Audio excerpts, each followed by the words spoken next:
शिंदे के इस बयान ने महाराष्ट्र की राजनीति में फिर हलचल मचा दी है और दोनों खेमों के बीच आरोप प्रत्यारोप और तेज हो सकते हैं। या ठिकाणी मल्टीपर्पज मल्टी लेवल आणि वर्टिकल इंडोर स्टेडियम पहिल्यांदा मला वाटतं देशातलं पहिलं स्टेडियम होऊ शकतं की पूर्णपणे सर्व गेम स्पोर्ट्स या ठिकाणी होतील आणि सर्व या डोंबिवली कल्याण मधल्या खेळाडूंना एक प्लॅटफॉर्म मिळेल।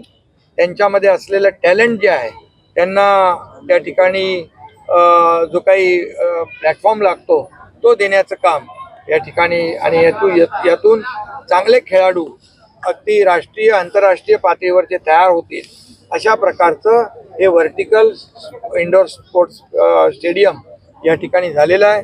त्याचबरोबर देशभक्ती आणि राष्ट्रभक्ती जागृत करणारं वॉर मेमोरियल या ठिकाणी झालेलं आहे आणि ते देखील अतिशय उत्कृष्ट झालेलं आहे आणि देशासाठी लढणाऱ्या जवानांची एक ओळख आठवण चिरंतर राहिली पाहिजे यासाठी वॉर मेमोरियल देखील आपण जर पाहिलं तर एक तुम्हाला देखील सगळ्यांना प्रेरणा आणि ऊर्जा मिळेल। तिथे येणाऱ्या प्रत्येकाला प्रेरणा आणि ऊर्जा मिळेल। ते अतिशय उत्तम नमुना त्या ठिकाणी ज्यांनी कोणी केलेला आहे खासदारांच्या संकल्पनेतून ही कामं जी झाली आहे। सावित्रीबाई फुले नाट्यगृहाचं नूतनीकरण तेही आवश्यक होतं आणि यापूर्वी देखील अनेक कामं या ठिकाणी झालेली आहेत। काँक्रीटचे रोड झालेले आहेत, पिण्याच्या पाण्याची सोय झालेली आहे, या ठिकाणी अनेक प्रकल्प उभे राहिलेले आहेत आणि त्यामुळे हे आजचा प्रकल्प एक खऱ्या अर्थाने या काय म्हणतो आपण कल्याण डोंबिवलीच्या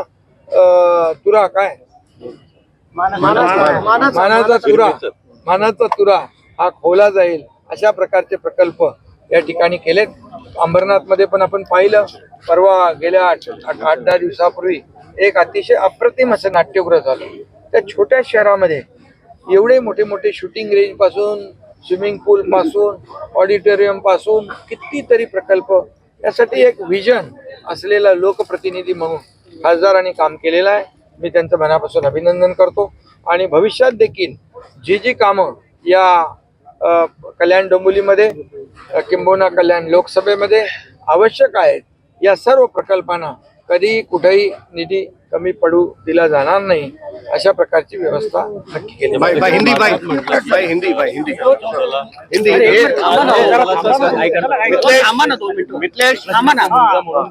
नंतर त्यांनी स्वतः ओळख निर्माण केली। 2014ला त्यांचं राजकारणामध्ये पाऊल होतं पहिलं, परंतु त्यानंतर त्यांनी कामाच्या जोरावर स्वतःची ओळख निर्माण केली, प्रकल्पाच्या जोरावर ओळख निर्माण केली आणि खासदार म्हणून आता मला तर इकडे प्रचार करायला यावं लागलं नाही। यावरून एक विजनरी लीडर विजनरी खासदार म्हणून त्यांनी काम केलं। त्यांनी सगळ्या शहराची नस ओळखलेली आहे। शहराला काय आवश्यक आहे, शहराच्या गरजा काय